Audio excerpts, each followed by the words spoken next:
High, আমি DJI অজমো pocket 3। এই চ্যানেলে গত 1 বছর ধরে যত প্রকার ভিডিও আপনারা দেখছেন সবই আমার ক্যাপচার করা। আমার ওনার হচ্ছেন পলাশ চন্দ্র রায়, আর আমি ওনার লাইফে আসার পর থেকে প্রত্যেকটা ট্যুরে আমি হচ্ছে ওনার বেস্ট ফ্রেন্ড। তো বরাবরের মতো এবারও তিনি একটা ট্যুরে যাচ্ছেন, আর ট্যুরে গেলে যেটা হয় আমি অনেক খুশি থাকি, কারণ অনেক দিন পর আমাকে কাজে লাগানো হয়। আর এই বেকার লাইফ কারই বা ভালো লাগে, তাই না?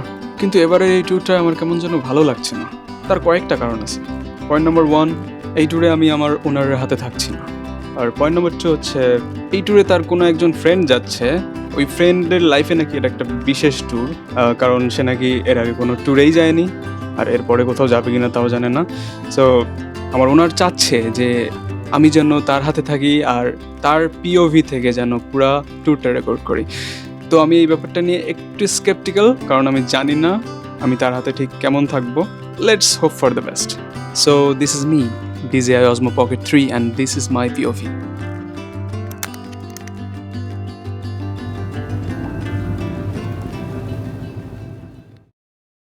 আমাদের বাস চলে এসেছে। আমরা এখন বাসে চড়ে ক্যাম্পাস থেকে সদরঘাটে যাব, সেখান থেকে আমরা লঞ্চে উঠবো। আমাদের বাস, কিছু কিছু মানুষজন চলেও এসেছে, এরা সবাই বাসের মধ্যে বসে গেছে। সে হাই। আরও 2-1 জন বাকি আছে, তারা এলে এরপর আমরা ফাইনালি রওনা দেব। যে আমাদের পলাশ, সে সবাইকে ফোন দিয়ে আর্লি আসার জন্য বলছে। দায়িত্বশীল মানুষ, কিছু বল। না, আমরা হচ্ছে এখন সবার জন্য ওয়েট করতেছি। ভিডিওর দায়িত্বে আছে তাসমিয়া রহমান, ও হচ্ছে এই ভিডিওগুলো করবো পুরো ট্রিপটা। আর হচ্ছে এখন 2-1 জন আসা বাকি আছে। আমরা বাসে করে হচ্ছে যাবো, সদরঘাট যাবো, তারপর লঞ্চে করে বাকিটা আপনার সাথে কথা হবে পরে।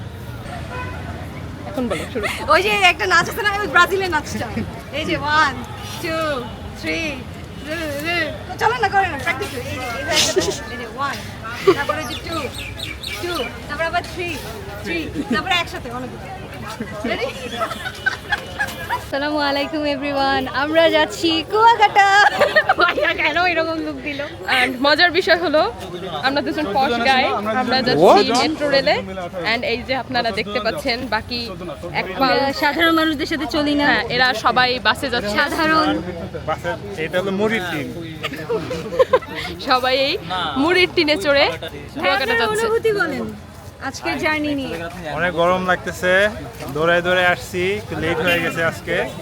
যাচ্ছি, দেখা যাক, খালি ট্যুরটা ভালো হলে হবে। লঞ্চ জার্নি নিয়ে কিছু বলেন। আমি দায়িত্বে আছি, ভালো হবে না মানে। এই মুড়ির টিনে করে সবাই যাবে এখন সদরঘাট অবধি, কিন্তু আমরা যাচ্ছি না। বাবা আছেন দায়িত্বে হ্যাঁ, আমাদেরকে সহি সালামত নিয়ে যাওয়ার জন্য। Sadarghat. Tasmia Rahman, the blogger in action.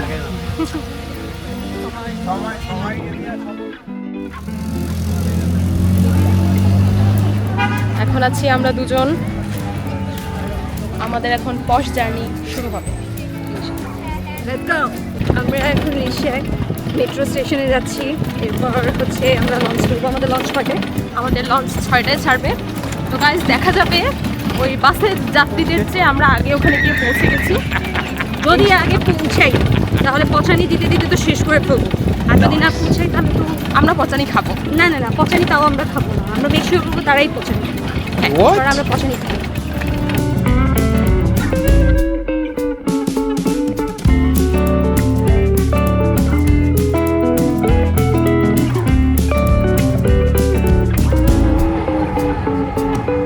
মেট্রোতে ভিড় কম, এই প্রথম। আমরা এখন বিজয় সরণি স্টেশনে আছি, কিন্তু স্টেশনটা একদম ফাঁকা, কোনো যাত্রী দেখা যাচ্ছে না। মহিলা যাত্রী তেমন একজন জাস্ট। এত ফাঁকা মেট্রো এরকম কখনো পাইনি। ইমি, বলো তো এটা কি বিশ্বাসযোগ্য? সেই অনুভূতি প্রথম, আমি লাইফে প্রথম মেট্রো রেল এরকম ফাঁকা ফাঁকা যাচ্ছি। আসলে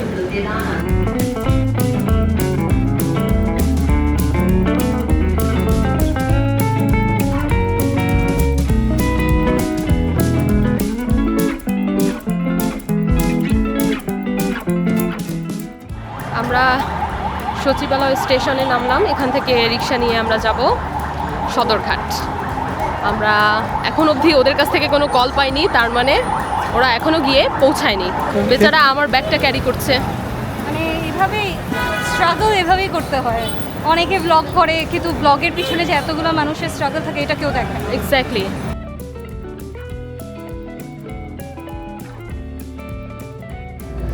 সবার অনুভূতি প্রকাশ করো, কেমন লাগছে? ভয়াবহ অবস্থা। মাথা ঘুরাচ্ছে কার কার? প্রথম দিকেই মাথা ঘুরাই। আমাদের প্রেসিডেন্ট আপা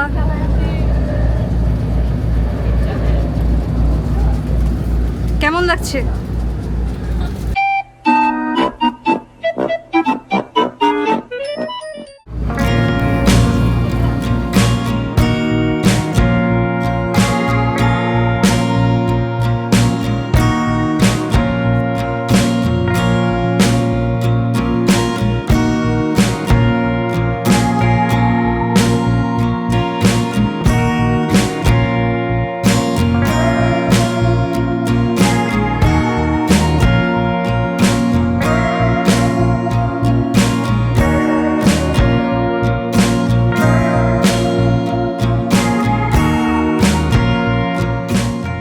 আমরা এখন লঞ্চে আছি, লঞ্চের ছাদে। আমরা আশা করেছিলাম যে বাসের আগে আমরা লঞ্চে এসে পৌঁছাবো, কিন্তু আমরা ভুল ছিলাম, কারণ বাস আমাদের আগে এসে পৌঁছেছে এবং শেষ পর্যন্ত আমাদেরকে হাঁপাতে হয়েছে আমাকে এবং কিমিকে লঞ্চটা ধরার জন্য। যাই হোক, আমরা লঞ্চে উঠতে পেরেছি ফাইনালি, এবং এই মুহূর্তে আমরা এসেছি নারায়ণগঞ্জের ফতুল্লা। এখানে এখন লঞ্চটা একটা ঘাট দেবে, এখান থেকে কিছু যাত্রী তুলবে, এরপরে আবার রওনা করবে।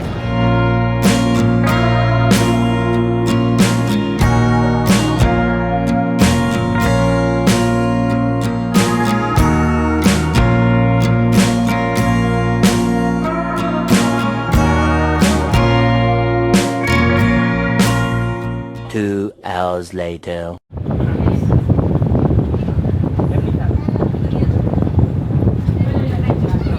এই বাতাসে ফটফট তো সাউন্ড। সবাইকে নেই। হ্যাঁ, ওটা স্টার্ট যাবে।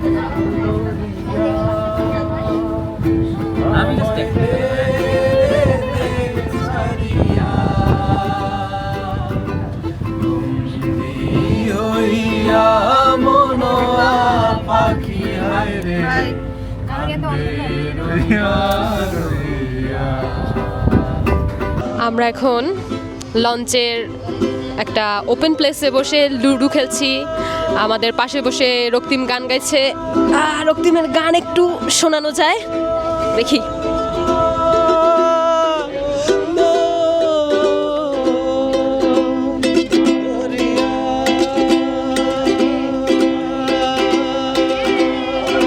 খুব সুন্দর একটা আড্ডা চলছে, একদিকে লুডো একদিকে গান।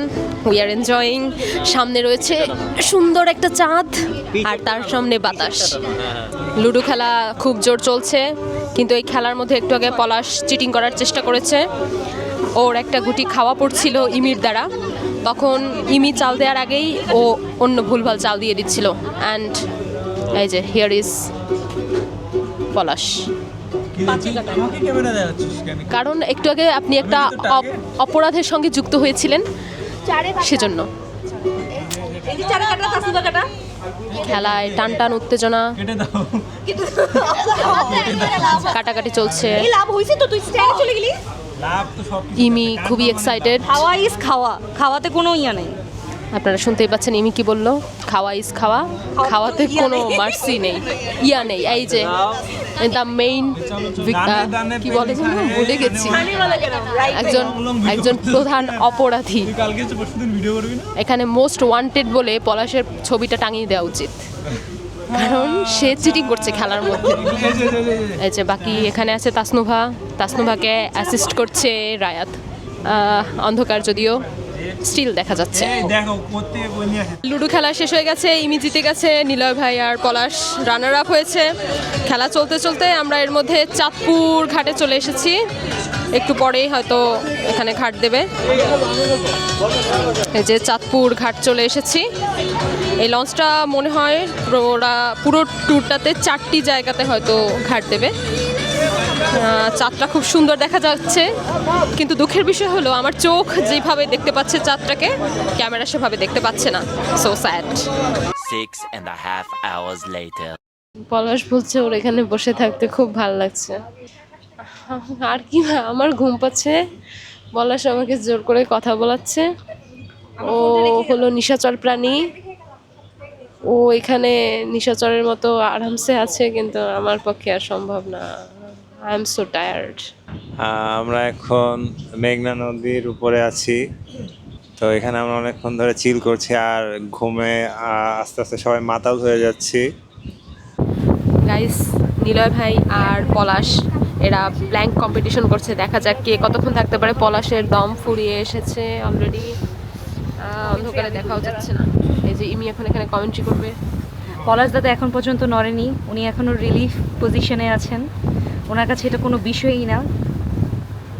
গাইস, শেষ পর্যন্ত পলাশ 2 মিনিট 1 সেকেন্ডে হার স্বীকার করে নিল। অ্যান্ড নিলয় ভাই এর পরেও আরও 2টা পুশ আপ দিয়ে তুই 30 সেকেন্ড প্ল্যাঙ্ক পারবি?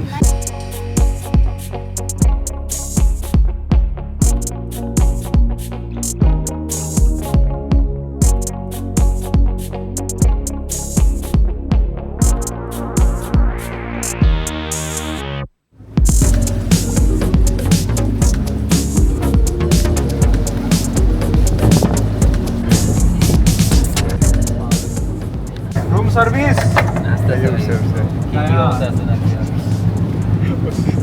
জীবনে আমাদের সুখ, আমরা সারা রাত ঘুমাইতে পারলাম না।